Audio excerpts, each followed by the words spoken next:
Welcome to the banker lamp. Please enjoy the video. You begin by locating the region R and finding intersection points. Mark X and Y limits on your sketch. Next, choose an axis of rotation.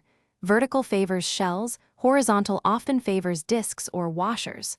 Write the radius, outer and inner if using washers, or the shell height as a function of X or Y so you can integrate.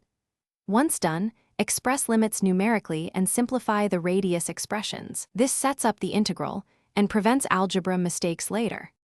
Now construct the integral explicitly. For washers, use v equals pi integral, r outer 2 minus r inner 2d variable. For shells, use v equals 2 pi integral, radius times height d variable. Substitute the curve equations you solved earlier, make sure the variable matches your limits, and combine like terms.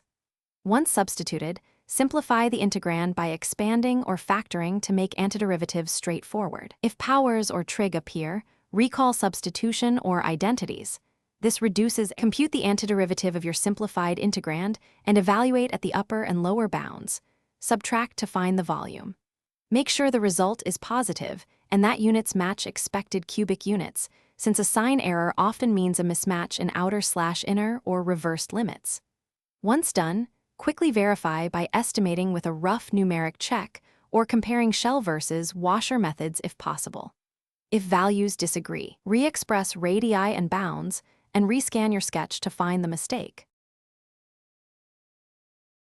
Thanks for watching. If this was helpful, leave a like and consider subscribing. See you next time.